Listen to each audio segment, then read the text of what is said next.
Hey everybody, welcome. I'm VeVe Magic, and today I have a special guest with me, Josh, aka NFT Interviews. So, welcome to my channel. How's it going, everybody? Thank you so much for joining me. Really appreciate it. So, you and I met at the Decon kickoff party, and I had seen your name around. I think we were following each other, but we not met in person. And then, we went to the after event, and just being able to sit and chat with you and know more about your personal story with VeVe. I was super intrigued. One of the things that drew me to your story so much is you move in the market and on the app in general in a much different way than I do. So that's fascinating to me because I feel like there's so much I can learn. So I think shortly after that event, I asked if you would be on my channel. So I'm really happy that we're able to finally do this. I know you were moving across the country and had a lot going on. So I appreciate you taking the time. Absolutely. Thanks for having me. I'm And excited. So to start off, I there's a lot here I'm going to learn because I don't know that much about you still. But how did you find out about VeVe? Yeah, crazy. I had just transitioned into a different site at work, selling timeshare, and had done it for a long time. And there was a guy that where I worked, he made like $1 million a year and like 4 hours of work a day. And one day, he didn't even talk to anybody. And but he liked my brother. And one day he just came up to me and just said, "Hey man, check out this stock thing called the Comey." And it was like, I think it was like very, very early February, like right at the very beginning of it. And I've never had done crypto ever at all. And so, but I knew when he said something to me, I was going to listen. And I kind of went home and I was just, texting him, just asking him like, um, how do I get it? Right. And it definitely was a little challenging to do. And I remember putting in, I remember sending the money like to the wrong place, like probably $250 or so, kind of, a little bit of a learning curve, as they call it, tuition. Yeah. But I definitely remember just sending out or just setting up my wallet and then getting everything ready. And it sucked because that night I was able to get in $500 because I think I was using a a debit card and it maxed me there, and I didn't know that if I used a checking number, that it would let me do more. But I remember that night I went to sleep, and in the middle of the night I happened to check my stock, and it went from like point 0.00017 Mhm. is when he told me, and it shot up to like uh, I think at the time it hit like two zeros and then a one. And then so I knew that the guy that told me about it, he had put in two Bitcoin at that lower rate. Oh my God. And so like he literally, I think he made like I looked at my wife and I was like, babe, Mike just made like $1 million in the last couple hours while he was sleeping. And every day from there I was doing the max out, and I didn't know like the other trick yet of figuring out how to get more money in at one time. But I started to look at different platforms and crypto and all this stuff. But yeah, from there I kind of went on the I was looking up stuff with Ecomi, and I think there was like 140 people Hmm. in like the traders channel, and then like there was a traders channel where everybody was doing like off market VV stuff, but it had like just started, and it really wasn't needed yet. But yeah, it was any Comey stuff that I kind of started to see a little bit of. There was more people in it than there was in than VV. There was everything was left in the market in VV. Nothing was sold out. There was a list. There used to be a list showing how many users that they had that bought a collectible, and I was in like the top 110. Wow.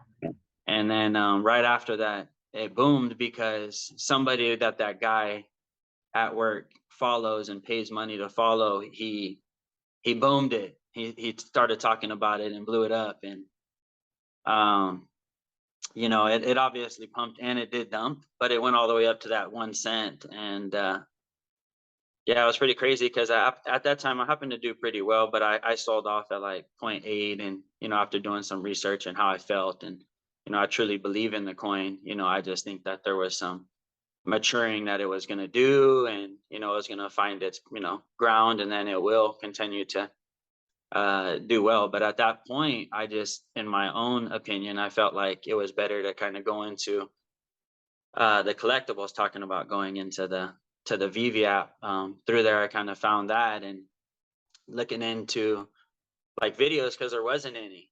All you really had back then was like old videos that David Yu and Dan had made. There wasn't a YouTuber, so Oh, yeah, so it's pretty crazy. And when I kind of heard about Alfred Kahn and licensing, there was all this speculation about other licensing coming that were big. And at the time, I wasn't sure about the whole space. I'm brand new. And it was crazy because I had just had a baby.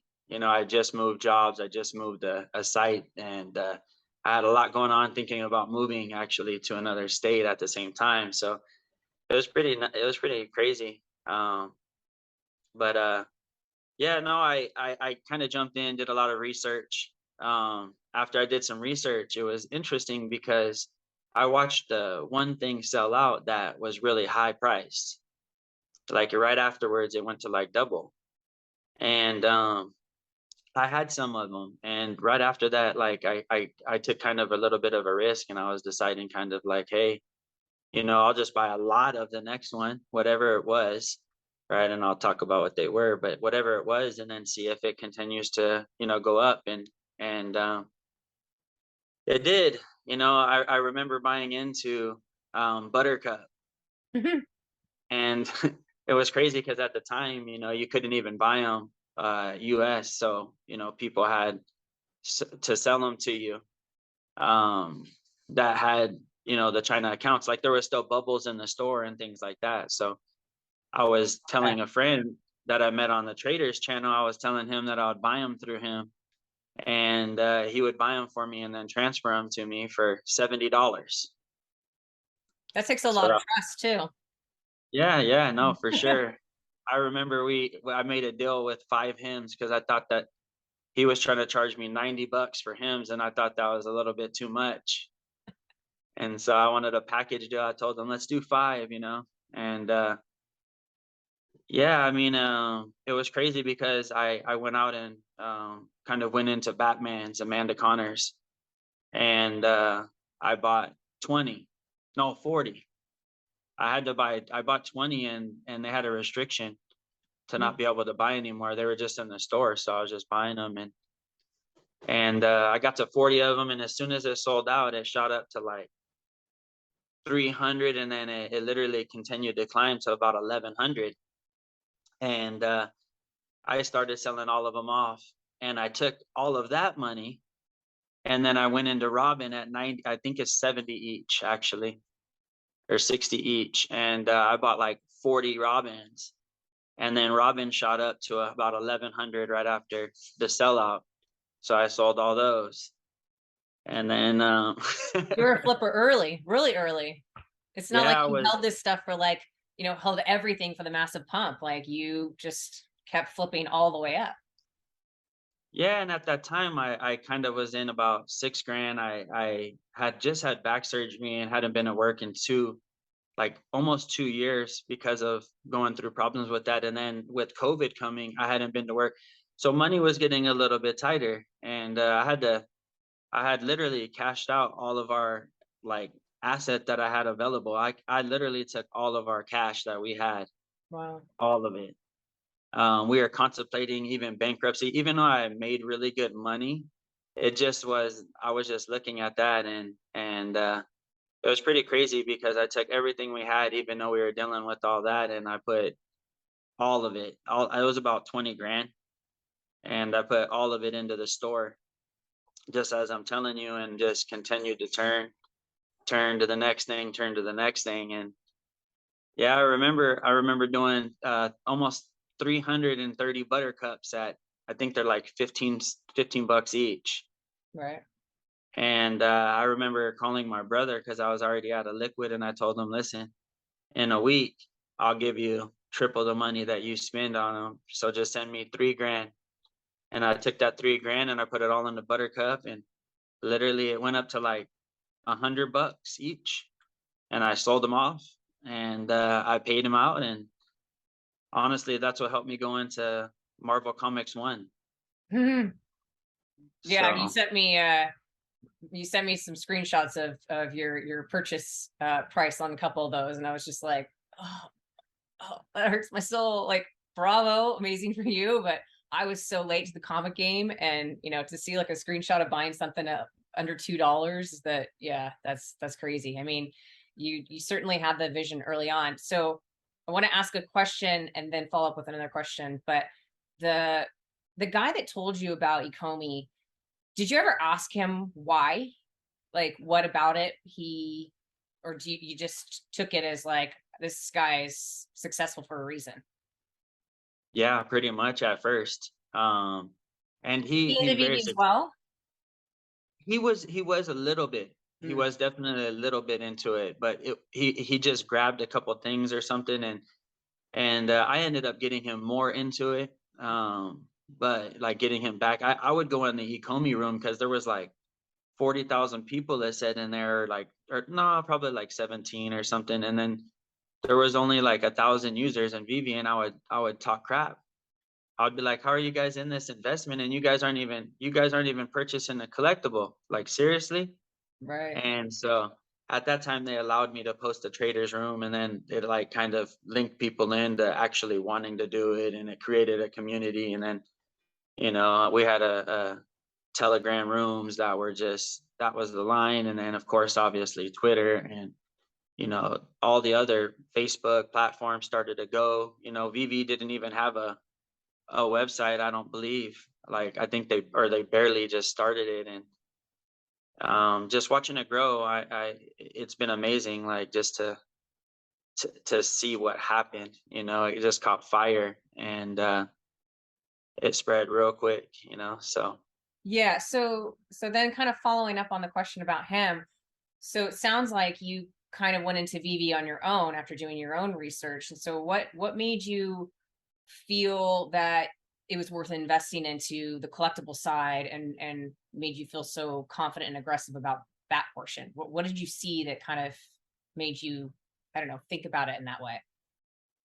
just the whole boom around the entire NFT deal. At first, I didn't understand it, but Yeah. I saw it's kind of happening, and what was happening in it when it came to value and how people saw it. And um, I literally started to obviously research everything I could with it. And to me, just like right now, if people want to talk about any other NFT and thing like that, that's fine.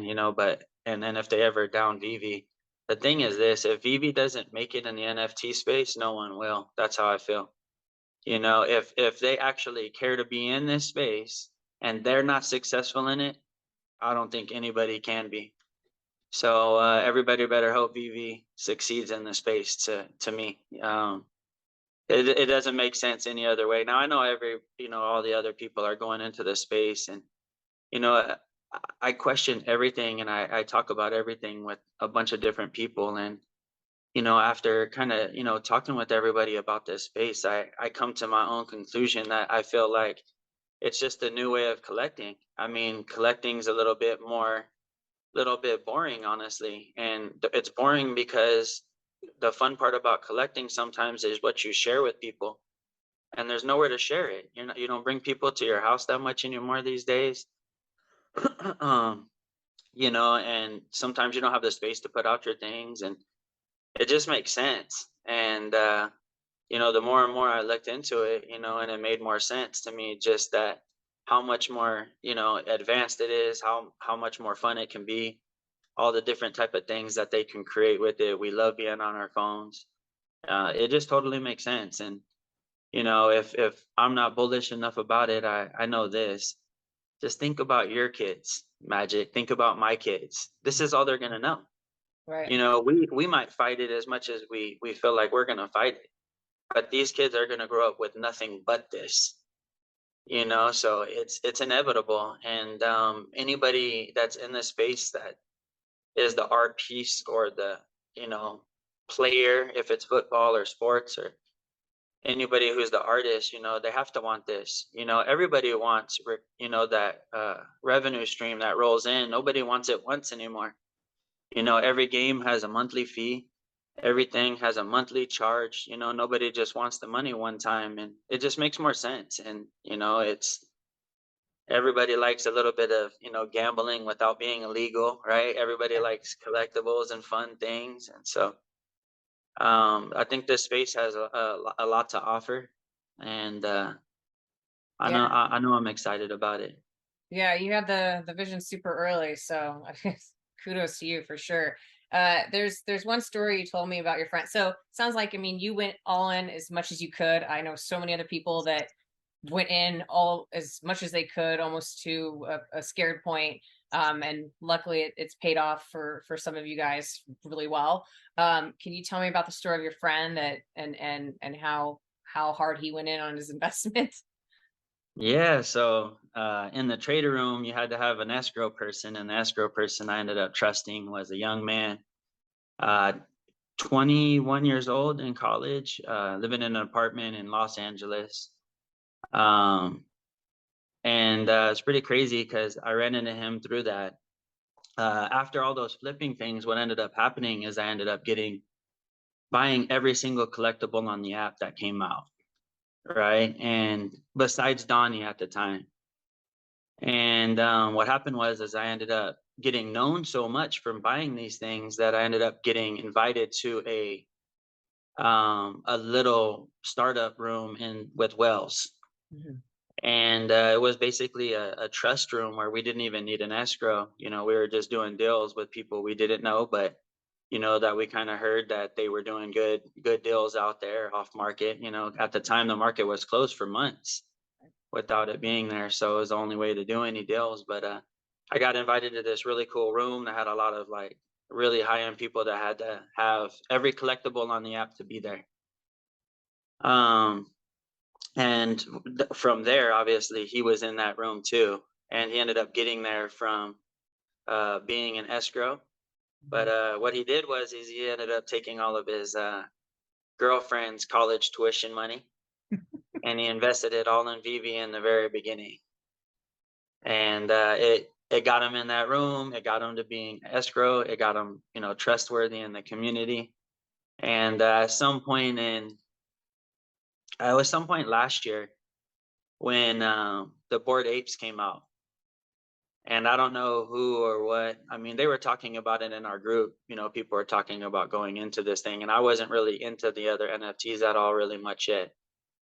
And so they were about, I think, $300, and he cashed out and bought 55 Bored Apes. Oh my God. And yeah, I think they shot up to, I think, like 100,000 something each one.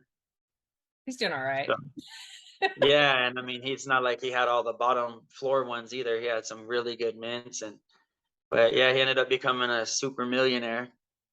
And I've actually watched him do that now on a bunch of different projects. I've watched him go into one and make $1 million in 10 minutes. It's pretty Wow. crazy to watch these guys work when they go in and buy hundreds of something or thousands of something. You know, it's like with the HRO cards, I think he bought like thousands, not hundreds. And they jumped up and he sold them instantly and just profited.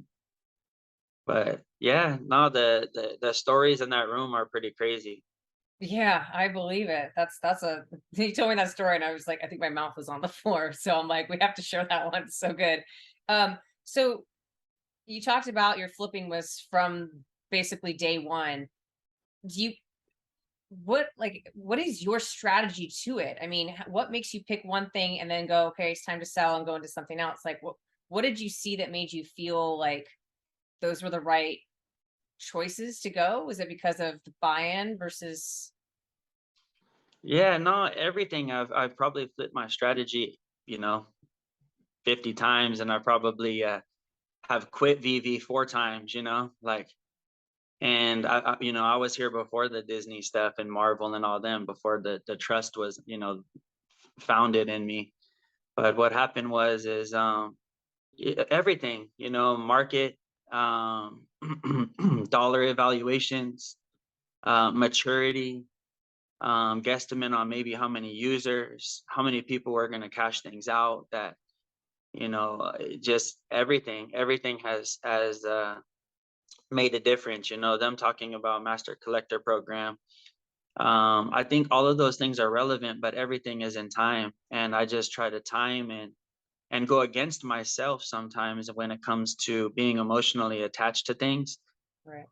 um the majority, you can't follow the majority, because you need to think outside the box. And when the rhythm is moving all in sync, I was telling everybody in a little before January, I was like just watching everybody's volts. And I kind of had an intuition, and I said, it's crazy, because how is everybody rich?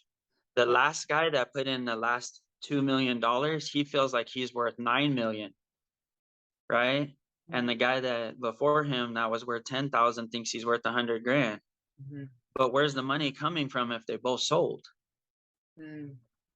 And so to me, it just wasn't fully making sense how everybody can be rich right then. And then I knew that obviously some liquidity would exit, just because some people were, in the system for a long time without being able to get out. And, it just needed to become more healthy. So I don't know, just going against the grain a little bit. I did timeshare for a long time, and it's a high stress, high pressure, and a very intense job with the mind and thinking about how people think, Right. and just trying to stay ahead of um, getting attached to things a little bit too much, and feeling like that pressure of not being able to get something again. I had to try to shake that. Yeah, I was Mhm. going to follow up with that exact question. Is there anything that you've sold that you like immediately regretted, or even further down the line regretted? I mean, or you just, because of the unattachment, you've not felt that way? I mean, I've definitely sold before the top before, and I've, things like that, but nothing attachment wise. I mean, if anything, would be my Marvel Comic One SRs. I sold a couple of those at like 66,000, I think one, and 55,000 or something like that, the other one. Um, but just selling those for sure hurt the most, because I definitely believe in that the most. Mm. I always would say, if that doesn't make it, then the app won't, because the comic section is a huge portion of the app. Right. And if the first Marvel comic in real life doesn't make it as an NFT, then the app didn't. Right. Um, I also, what helped me also think is, I had a saying back then too, kind of to go back to the other part, is I would always say, if Pokemon comes out, is your collectible safe? Mm. And the thing is that, a lot of the collectibles aren't safe from something like that dropping. And the thing is, that I don't understand with a lot of, the people on the app, is sometimes where, like, we know it's coming, right? If they have Star Wars, I'm pretty sure that they have Skywalker and Yoda, so why are we waiting until that comes out to make a move from that? Either value that at that price, or it may drop. Just be careful, buying at that top. Right. But just thinking ahead has definitely helped me, staying in the loop, staying on Spaces, and staying informed on YouTube, things like you guys, people like you doing this stuff. All of it helps. Sometimes it may not be exactly what you're gonna do or follow, but just knowing somebody.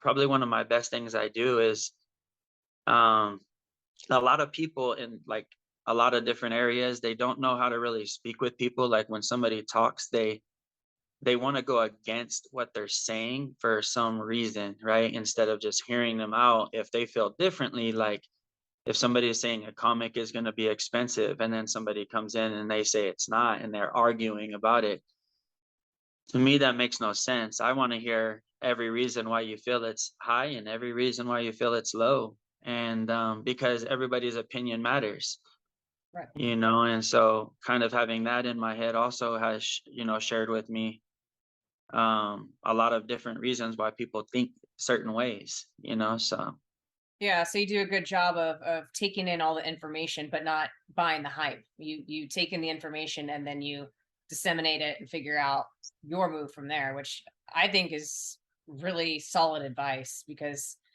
people get hurt putting too many eggs in one basket. And I mean, it's exactly like why I want to have an interview like this is because you give me a perspective that I don't get in other places that I go. So yeah, I think that's super sound advice. But to switch gears a little bit, tell me how VB's like changed your life for you personally. yeah, it's pretty crazy because I was in the timeshare industry, like I was saying earlier, for 16 years and very successful and yada yada at it. And I just had my baby, and they had relocated me for a 70-mile drive all the way to Anaheim at the Wyndham Disney Resort, nice resort, everything like that. But I had to drive real far, and I was getting home late, barely seeing my kid, and I just wasn't having it. But what was cool is that at that time, everything I kept buying just kept jumping up so much, Right.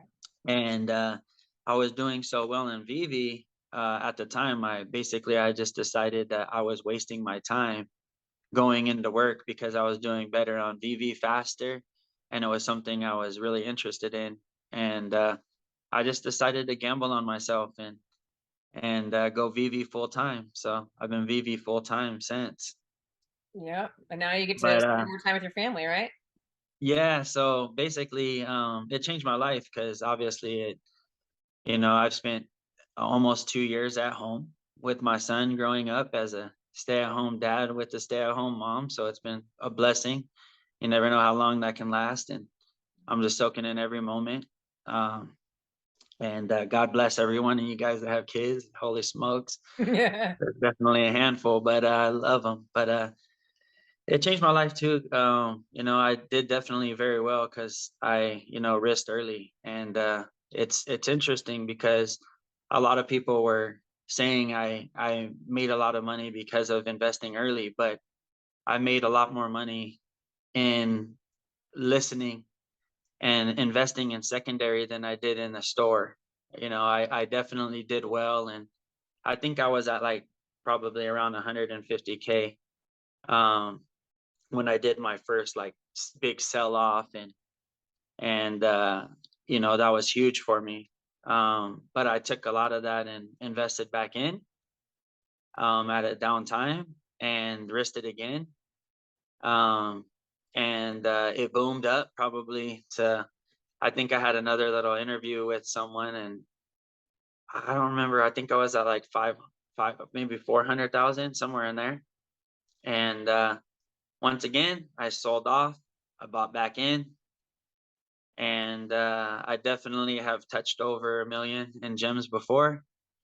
I've definitely been buying back in, buying low mints, everything like that. But definitely from VV, I ended up moving to Tennessee. I took some of the profits, and I'm already in escrow on my second house, and it bought both of them.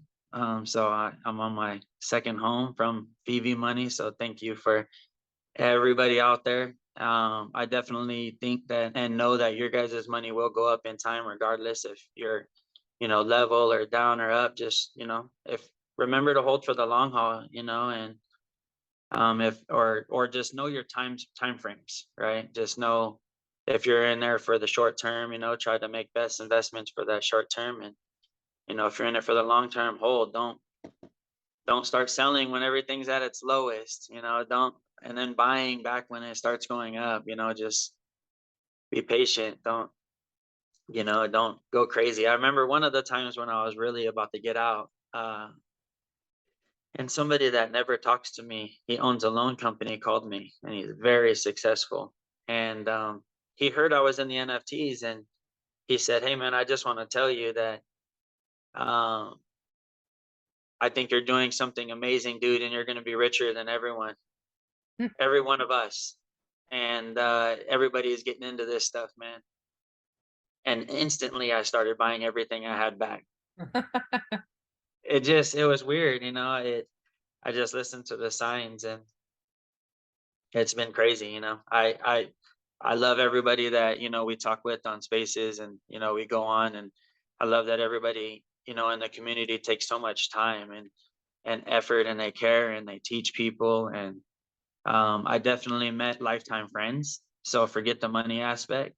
Like, seriously, Yeah. you know, I might get a little bit emotional, but seriously, I definitely met like brothers and sisters on there, and it's really cool. You know, it's crazy because in the rooms that I'm in, I've seen people do $1.2 million deal without an escrow.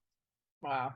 You know, like, talk about family and trust. And, you know, and then just even the people that we're not doing deals with, but that just come in there, and we sit on spaces with those people for hours. And, you know, it's just been amazing. And the cool thing is that I did make money, because if not, I wouldn't be able to take all that time. Yeah. But my wife would kill me how much time that we spend on just loving on the community, talking about this project. And I hope, and I know, you know, that David Yu feels just incredible that, you know, he has the opportunity to work with these licensors, regardless, you know, of, you know, some of the FUD sometimes that happens. Just know that, you know, they're always working on something. You know, they're always trying to get better. They definitely want to be successful.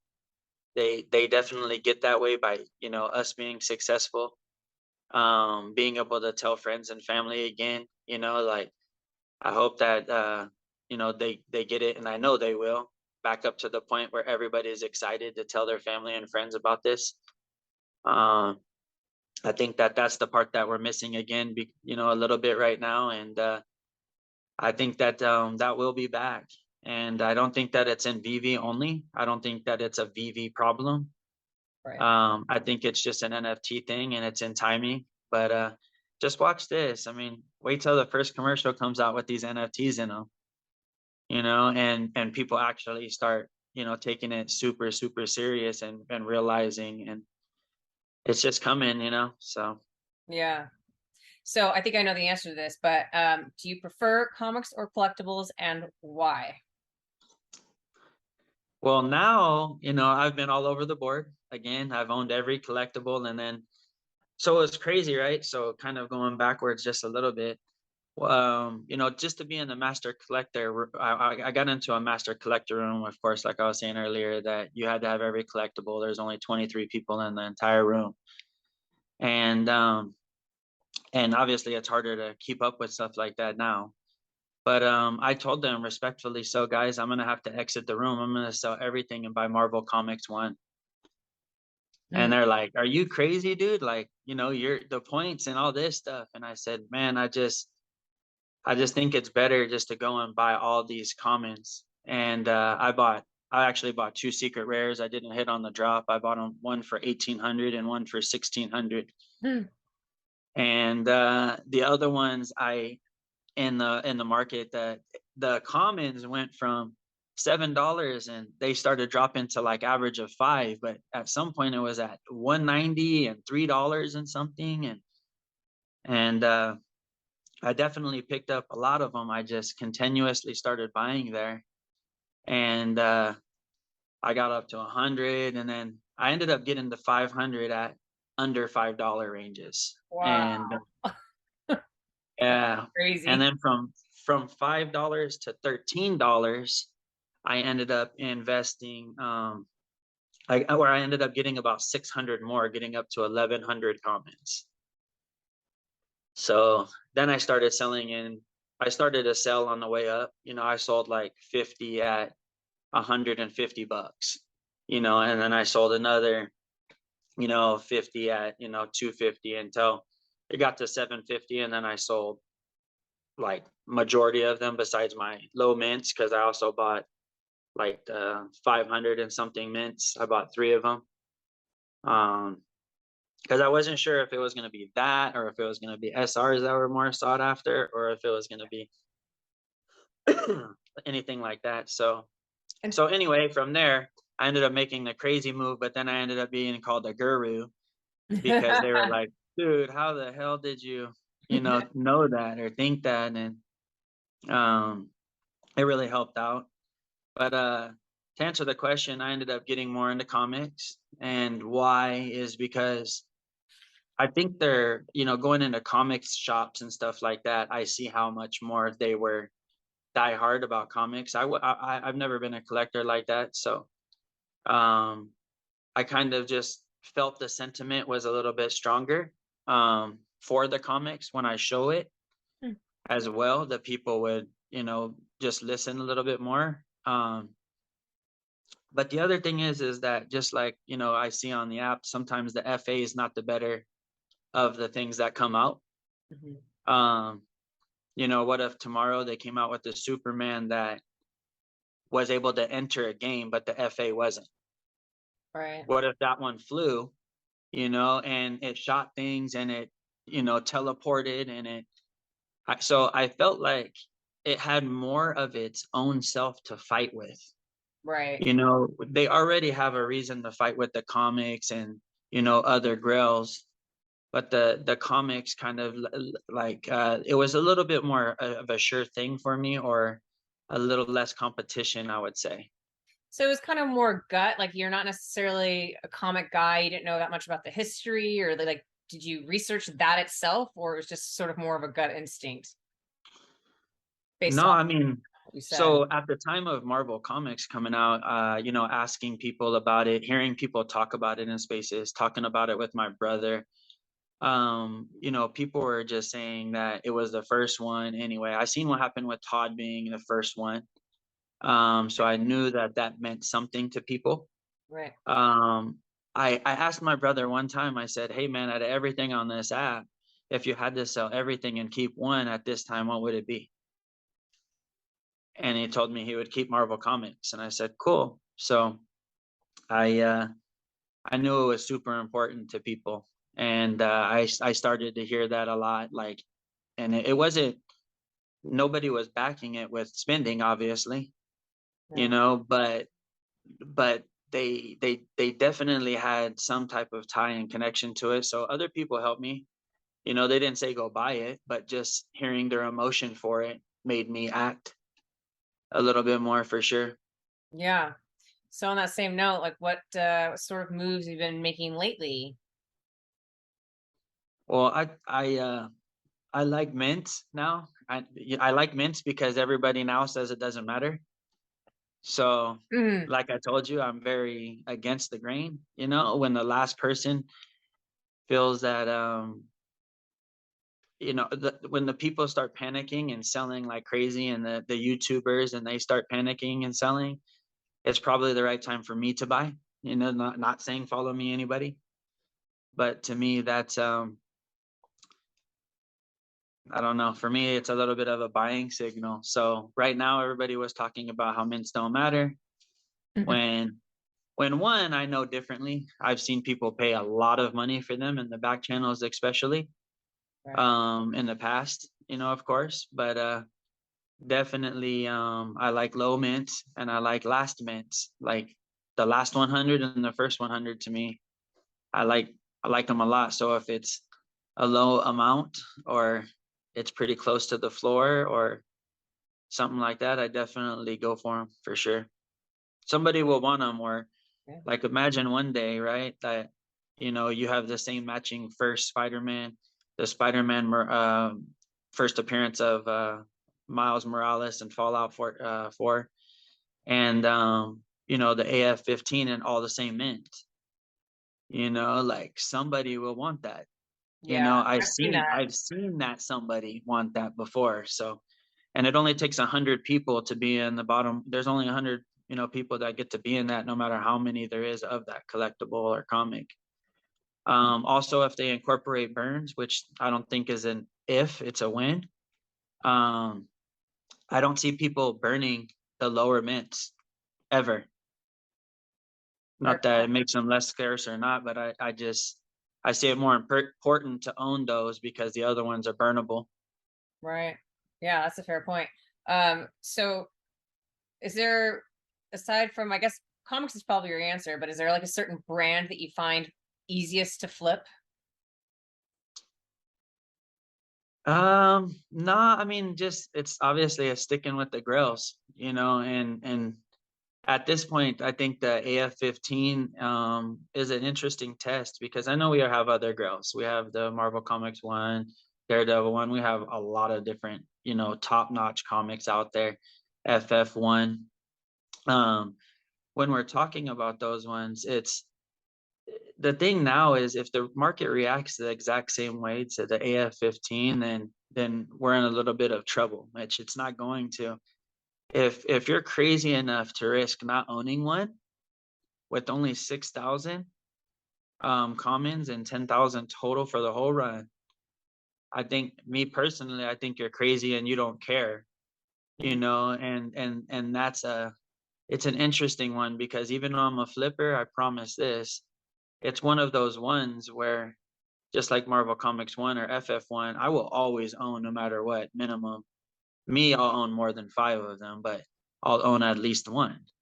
There's no way that I'm gonna chase a flip or flipping, other places than owning one of those amazing comics that, are the best comics in the world, So uh, this is an interesting time. I want to see what happens with it because I think it's very important to develop like our user base, like to see who's a real collector. I mean, honestly, it's weird because I'm such a Marvel Comics 1 person, but I know how much Spider-Man and this book means to people. Remember, I'm not that type of person, but I know what people have been waiting for. And this has honestly been the Charizard and Pikachu of comics. Right. This is a test of what Pikachu and them would do to the market and what it would look like, but for comics. And so, yeah, I'm interested in watching that right now. So my bad. What I got off track though too. No, What you're was it? good. No, so you answered the question. Yeah, I said like what brand do you think is the easiest to flip? But so you probably Marvel, you would say, right? Yeah, the grills, because eventually people want those, and you also have a lot of buy pressure. A lot of that time, these whales love when it drops, and they won't buy at one time. That's why it's interesting that so many people list at one time We because noticed that whales with like May to 15. eat. They like to just bite and bite and bite and so they can dollar cost average. That's everything in trading and in collecting like that is DCA. And the more FUD and the more things going on like that, it's amazing for them. They don't care. Yeah. They don't care. They really love that. They eat, and they do it quietly. Um, and they buy a lot more than we think. Yeah, it's really funny that you mentioned that because so I sadly didn't hit on drop, but I knew I had to have at least one common. So I bought it as soon as I could, which was about a half an hour in. And so I'm still sitting nice. No, I didn't get it for $7, but where it's at now, I'm okay with my buy-in. And I was tempted to get another, but I was just like, no, I told myself just one. And then I saw the hype run up, and then so people have figured out how to find the metadata and everything and like who's buying whatever, and they were figuring out that whales weren't buying, like it was one person buying one, another person buying one, and they're like, and so then they started like panicking and they're like, well, where's Dr. Profit and where are these people and why aren't they stacking? And so the price came down again, and so then I jumped in and I got an uncommon because the common was higher than I wanted to spend, but I'm like, I'm just going to get this other one because there's this weird thing in the air that doesn't make sense to me. So I guess that's one time where my my instincts are right. But then don't you know, like several days later, he had come in and bit a chunk. And so you're so right about this feeding thing that they do. But it that's the other thing that I feel like the community makes a mistake on is basing their moves off of now metadata and these whale moves for everything. Like if you believe in something, believe in it. Don't believe it because somebody else, one other person believes in it. Yeah. Like this happens with Walt all the time is everybody starts panicking when Walt gets in 5,000, 6,000. Well, why isn't Profit buying them? Because he has 400. He doesn't need to. Like, Yeah. why are we basing, well, I'm always like, let it go down. I will buy one. And I know a bunch of other people that will. Like, let's not put like all of our eggs in whales baskets. There's gonna be plenty of buyers at certain prices. And Yeah. yeah, I mean, it's really interesting that you're spot on about how they move. Well, I feel that this was this is the best thing to happen for VeVe. The prices coming down, and I know that's interesting to say because obviously everybody wants their value up, but with prices the way they are, comes no adoption, and that's what you have to remember is that this is a interesting app to jump in. Remember, it's like kind of playing like a video game or starting working out with somebody who's already been working out for a year and they're like, come on, come with me, and you're kind of like, well, let me just get started first and then I'll join you maybe. Or you know what, not this year, I'm not going to play that video game with you, I just feel too far behind.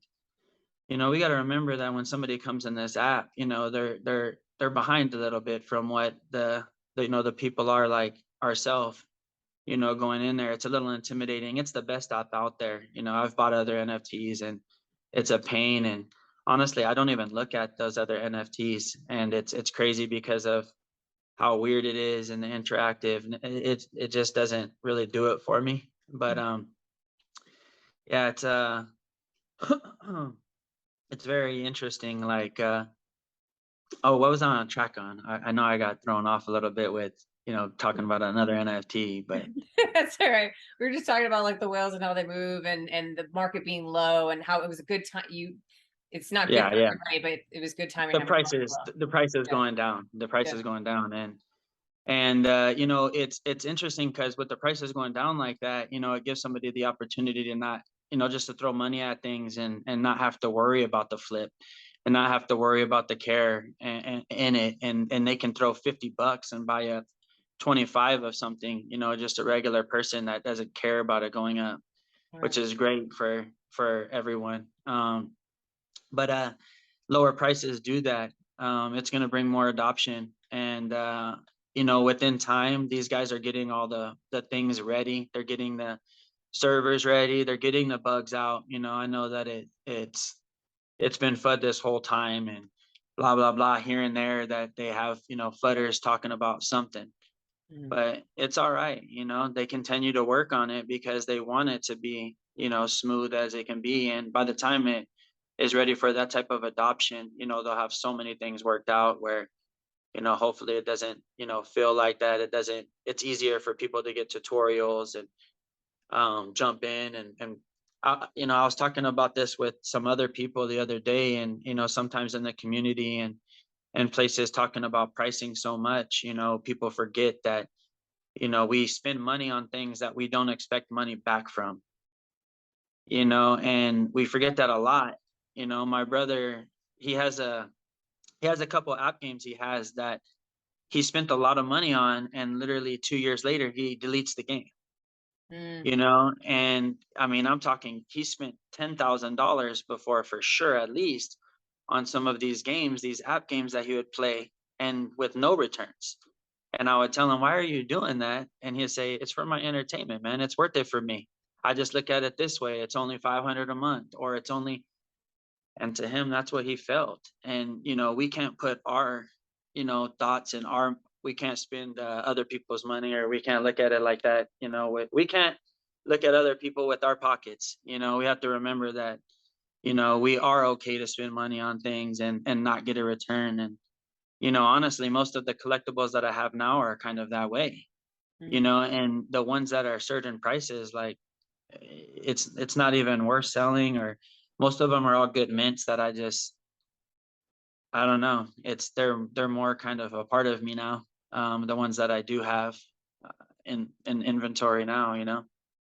So do you see yourself, like you said, like you've gotten out, a couple times here and there. Do you see yourself sort of like in this for the long haul? Like, do you think you're gonna, I mean, obviously take profits when you can, but you think you're just gonna keep doing this?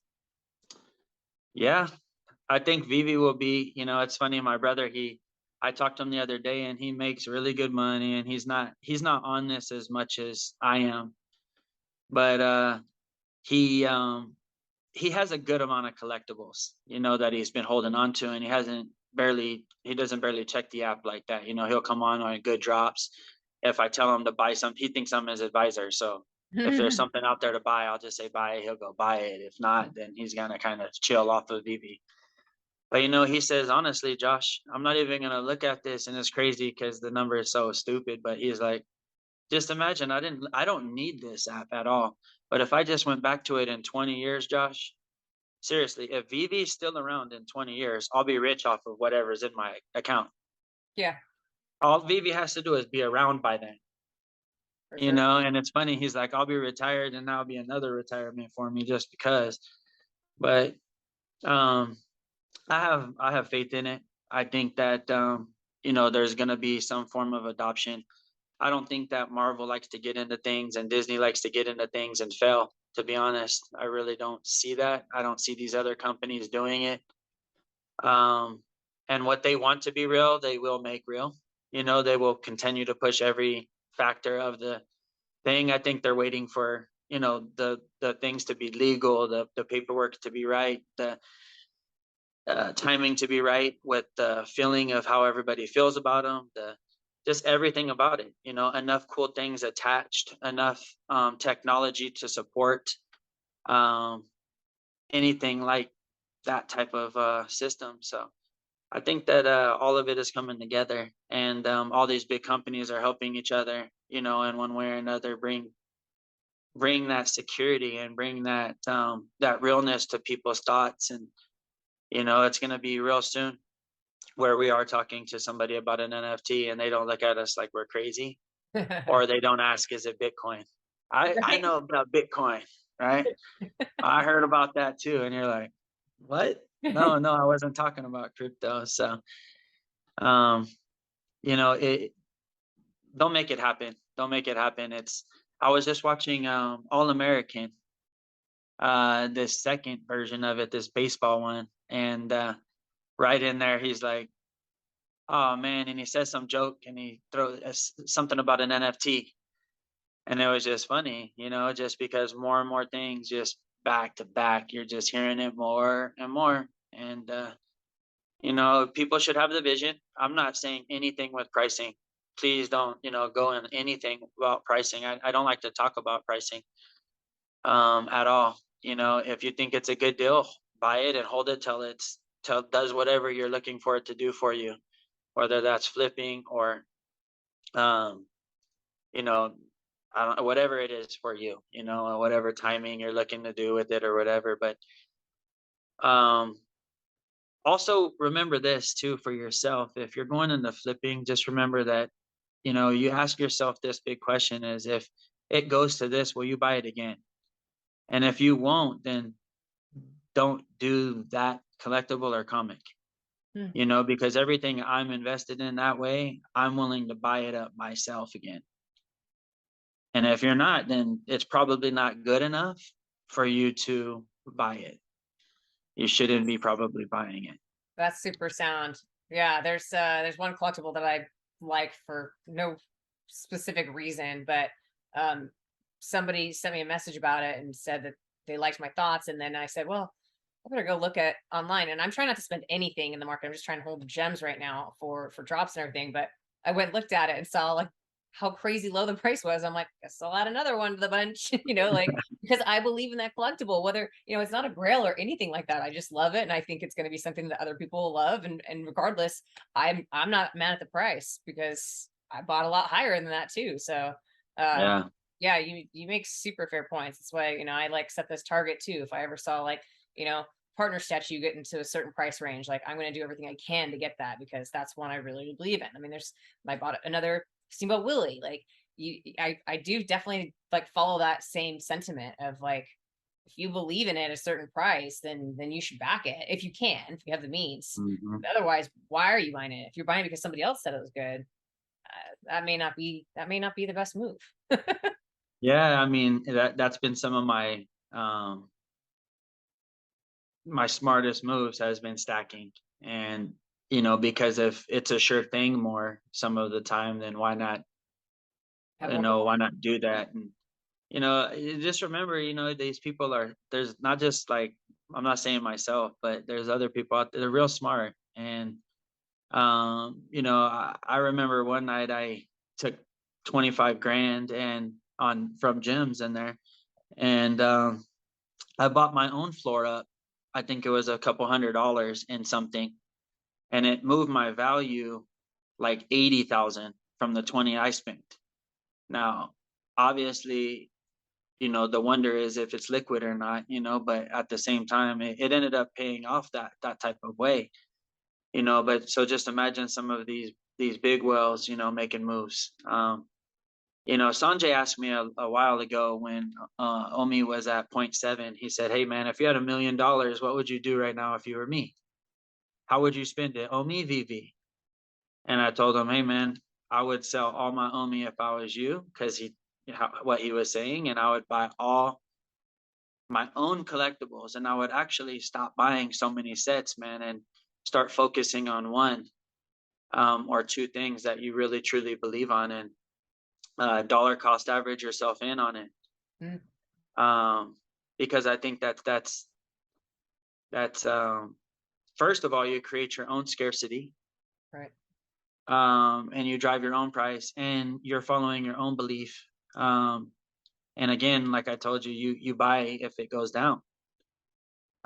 So I don't know. It's just been a little bit of a strategy of mine, but like right now, right? I don't know. There's a couple hundred of a comic out there, and probably you could go out there with 3 grand and probably sweep the thing off the market, move it a few $100s. Now I know somebody will sprinkle it down, and obviously we have a little bit of a liquidity problem at this exact moment, but there's a lot of holders out there, and it's going to be a lot higher by you doing that sometimes and continuously doing it. But hey, remember again, not to make all my moves, you have to have a lot of liquidity. You have to have you have to be one crazy.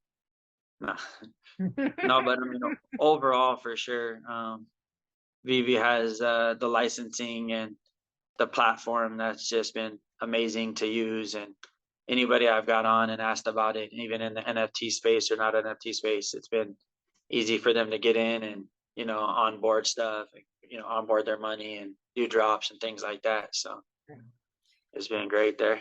Yeah, I guess so a few of my questions you totally answered already. So to wrap it up, what are the things that you're hoping to see in the future? Like what are your top few things?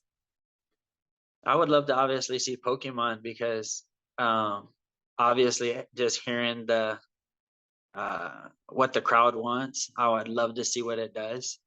Yeah, right. Um, yeah, I don't think it has to be now, but I would love to see that. Obviously, at some point, them have that licensing would be insane too. Um, and then probably just it would be cool to see the comics in the showroom to show. Um, that would be something I want to see a lot, probably more than one particular thing or another. Yeah. Ninja Turtles is going to be cool, like just to have one. I don't know why, just that's a thing for me, not money, and you know, not a money thing, just to have one of those suckers. What about the company? Like, is there anything that you're like looking forward to that you know is coming and is just not here yet? Or are you just kind of easy going about it? Like, where's your? Yeah, I mean, it'll be cool because I got um, a lot of the sabers, and I said something to Dan, and it's interesting that later on David said the same thing, and I was like, I don't know if he either copied me or he was laughing because I caught on to something that can happen, which was I noticed that the lightsabers came out for collectibles that weren't there yet, and the collectibles that came out already came with lightsabers, and they didn't come out with lightsabers separately from them. Hmm. So I figured, I was like, hey Dan, like you guys should make a utility basically out of the lightsabers by create a Yoda without the lightsaber and make people have to buy one to use it. And then I heard something like that It was my interview that David there said. you go. And I was like, he literally said the exact same freaking thing. Like, I was like, did Dan steal it? I don't care. I don't even care. That's awesome. And the fact that they would even think of something like that, and hopefully they come out with something like that, that would be sweet. And I know they're always working. Who knows what they are working on right now, but they're quiet and they love to create some booms. And I'm excited to kind of see what does come next when it comes to, these type of things. And I'm sure I'll have some master collector points and things like that too, because I don't know, there was times I was probably holding 7,000 collectibles for a year, and rotating them all the time, but always having like that many, just buying and selling. And I'm excited to kind of see what that works out to and what it gets us. And, yeah, it'll be exciting. Yeah, for sure. There's so much. And you were like, there's a couple of people that felt the same way even before David had said that. There's a couple of people that I align with in thoughts and stuff, and that had the same sentiment about just like these lightsabers just don't make sense on their own. Like there's got to be something more. And so yeah, it's going to be cool to see more and more things like that, because I think we will see more things, especially and you're going to start getting more accessories and stuff. And um it's like it's hard to pinpoint one thing, because I feel like there's just so much coming. And I think there's gonna be a couple of bombs dropped that are gonna kind of surprise us all and shake things up. Yeah, well, there is one collectible that I would never sell. What's And I mean, even over my Marvel Comics, low mint, all that stuff, it's gonna be the gold Kong. Oh yeah. I will never sell the gold Kong. Like I just, being part of the community I've been in, from the rich ones that I'm in the rooms with, all the big whales, to the person that's putting in only $1. Um, it's been the difference of what has made me my money. Just like I was saying, listening to people and to be part of that community and to have like that connection. Not that you have to be a Kong to have that, but it means a lot to me when people are taking the time to own these things and be in that community. And to me, I'll fight for everything to have, like, honestly, the price don't matter. And somebody in the past asked me what the difference was between Bored Apes and what we're doing, and I said it's confidence. That's it. And the hands that these things are in.